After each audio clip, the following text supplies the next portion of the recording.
Hello and welcome to a team selection video for Game Week 10.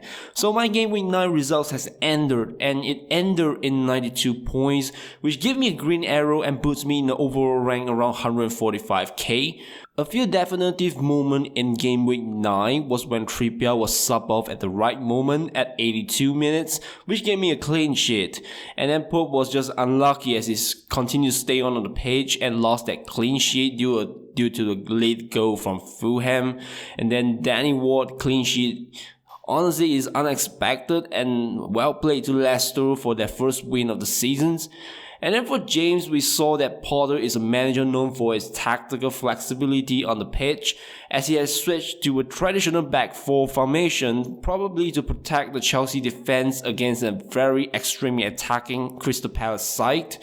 And then we saw that James is unable to perform as well as those matches where he played as a sole wing back on the right side. So he's only able to get 2 points for this match. And then there's Cancelo, De Bruyne, and Haaland. Just a great game week for Man City. Wasn't expecting a 6-3, but to be honest, I was expecting Man City to win. I was expecting Haaland to score, but not in a 6-3 manner. And then all I can say is that Haaland's 5 attacking returns with 3 goals and 2 assists is just insane. And then De Bruyne also provide 2 assists. So most of the goals now revolve around Haaland and Foden. Maybe sometimes I think Jack Grealish. I think these are the front 3 of Man City right now. And then so we've seen a lower attacking returns from other midfield players like, Bernardo Silva or De Bruyne. We don't see them scoring much of the goals. They're providing their assists more from the midfield. And then we have Kofal, who is not, I wasn't expecting Kofal to be benched but West Ham did so well with Craig Dawson as the replacement, then I'm not so sure whether Kofal will come back into the squad or not. And then we have Zaha, and because Kofal is not playing and Zaha was automatically subbed into my team, but he still got 2 pointers against an impressive Chelsea defense. And then for Maddison, he's expected to get a big points at Forest. Against Forest, he did not disappoint. He gave us 2 goals and 1 assist. And the next few fixtures for Leicester is so amazing, so I expect Maddison to continue his brilliant forms here. And then for Mitrovic, it's kind of disappointing here because with the Mitrovic situation, he started the game, he got a yellow and was injured and brought off in the first half. So it is 0 points for him. And of course that red card meant that Fulham has to play with 10 men after only 8 minutes into the game, which kind of hurt Mitrovic's chances of getting any attacking returns in the first half. In fact, I think the first half ended with 0 shots in total for Fulham, and then in the second half, it was like 3 shots, and then it was really unlucky because that Fulham goal was at the very last few minutes, and it's the shot on target is only 1, and that's the shot on target that got into the goal. And it's kind of unlucky because I was expecting Pope to, there's a higher percentage chance of getting a clean sheet more than Ward. Obviously wasn't expecting Ward to get that clean sheet, but it is what it is. So that basically sums up my Game Week 9 results. So for Game Week 10, I have to decide what to do with Mitrovic. Should I hold on to him or bench him? I also have to see whether there's a need to use my free transfer or simply just roll my transfer and save it for a rainy day, just in case I need it in the future game week. So let's start with my Game Week 10 team selection. First up, we have Nick Pope in goal. So in terms of Newcastle defense, they have been solid this season. The only time they concede more than 1 goal is actually against Man City, which is expected. And then we saw Brentford struggle to create chances, to create enough chances against Arsenal. So there may be a clean sheet for Pope. And even though Leicester is playing against Bournemouth and Ward seems like a very good candidate, I'm still not confident in Leicester's ability to keep a clean sheet. Or maybe I'll be a bit biased because my gut feeling tells me Solanke may really get some attacking returns this time in this game. So in my defense, my first play is Reece James. So in terms of James, we saw that Porter start with the game with a 4-4-2 formation during the game with Crystal Palace. And I think he probably did that to give more protection to the Chelsea backline against an attacking Crystal Palace side. But when you move James from the right wing back to right back, he gets no attacking returns in that match. And then in the recent Champions League win against AC Milan, we saw that the formation was switched back to a 3-4-3, and we see that James immediately becomes much more effective and dominant, where he got a goal and assist. So the next game against Wolves is at home also, so Chelsea can afford to play a back three and more attacking formation, which I'm predicting they will be using a 3-4-3 formation instead. So now I know that Bruno Lage has been sacked by the Wolves management, but it doesn't change anything because Wolves are still gonna be terrible at scoring goals. So we could potentially be looking at a clean sheet points for James and also some attacking returns for him.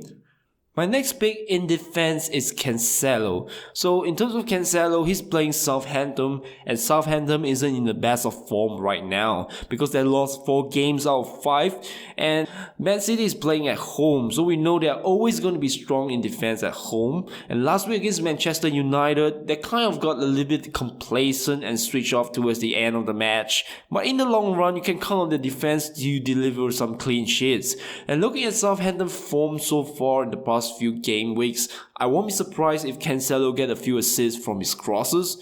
And my next pick is Trippier. With Trippier, you always got that feeling he is one match away from a set piece delivery like a goal for a free kick or an assist from corners. And Brentford has been so poor in defense and they are conceding a number of goals in the past few game weeks, so Trippier may actually get some decent returns here. And we move to the midfield where my first pick is none other than James Maddison. In terms of Maddison, he's on fire, he's on red hot form, but you expect Leicester to have more of the ball in possession and Bournemouth to drop deep into their own half. So you could potentially see Leicester dominate possession and get more of the ball. So when Maddison get more of the ball, there's a higher percentage chance for Maddison to assist or probably get a goal or attacking return in this game. So I expect him to do really well in this game. And in my next pick in midfield is Kevin De Bruyne.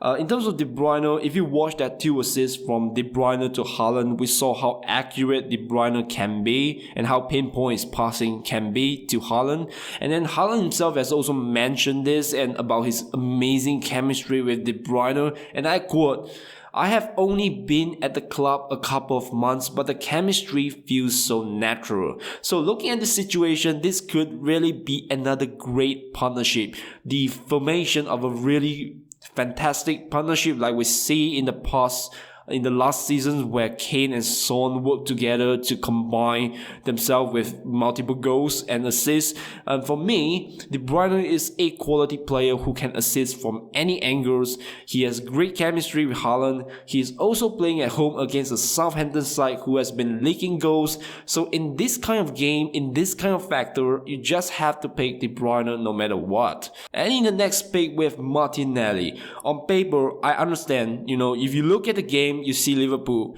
you think it's a difficult game. But if you observe Liverpool form, they have been conceding a lot of goals on their right side where Trent has been poor in tracking back the opponent. And Trent is not defending really, he's not defending properly.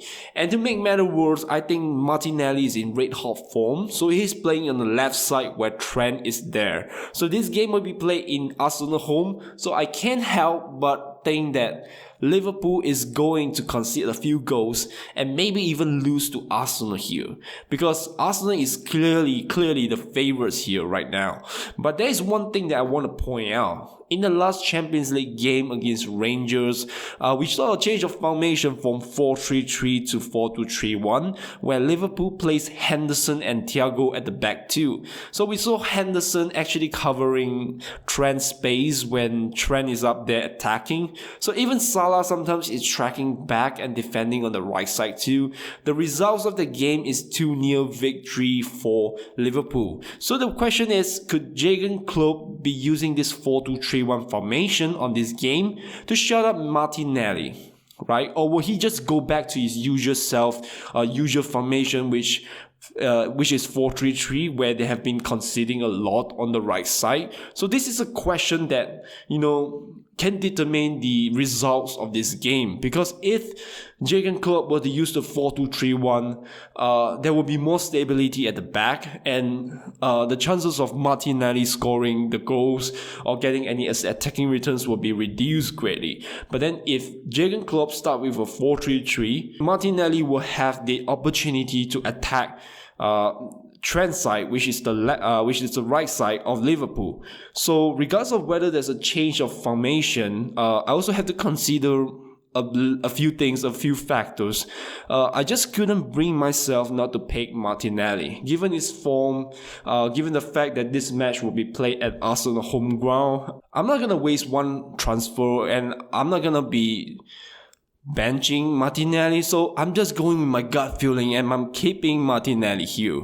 So my last pick in midfield is Zaha. So Zaha is facing Leeds, and Leeds is not in the best form right now. The last away game saw them conceding 5 goals to Brentford, even though they had like 69% ball possession.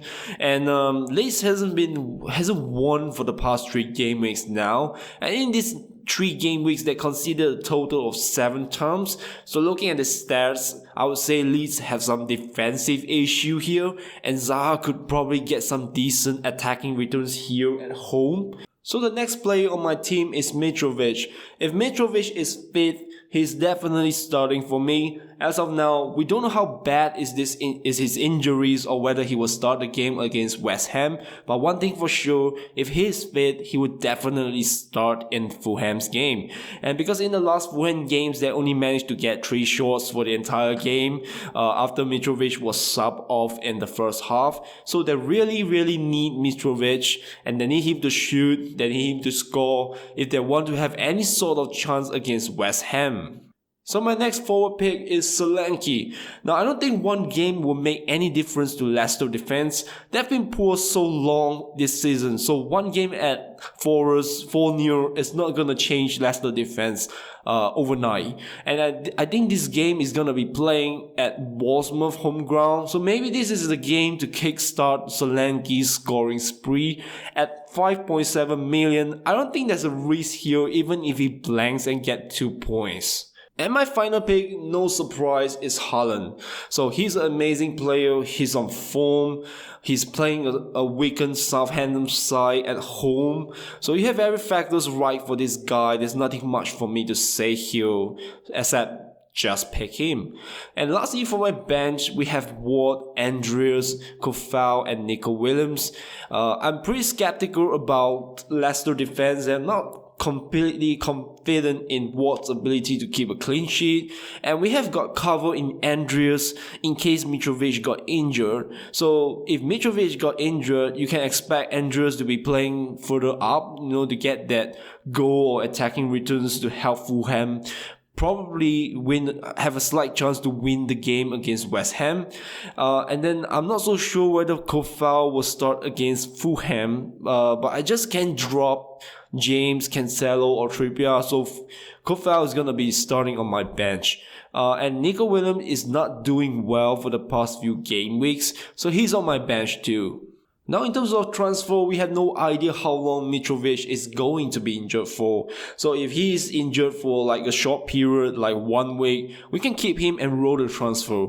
But if he is injured for a long period, like a few weeks, then we can move and transfer him out for someone like Wilson. But even if we're not sure how long he is out for, we can always wait like 1 week and assess the situation first before we make any move. And looking at my team, I don't see anyone that I urgently have to replace, or I don't see any players that I need to transfer in either. So for the time being, I will just roll my transfer for this game week. So for my captain armband, let's put it on Haaland and vice captain on Zaha. There's no surprise here. Majority of FPL players this game week are going for Haaland captaincy, given the fact that he is going to play against Southampton at home. So if you didn't captain him, you gotta have a strong reason not to. But right now, I can't think of any reasons not to do that. So this is my team for Game Week 10. If you like my video, please smash that like button and subscribe to this channel for future FPL content. Otherwise, I will see you in the next video.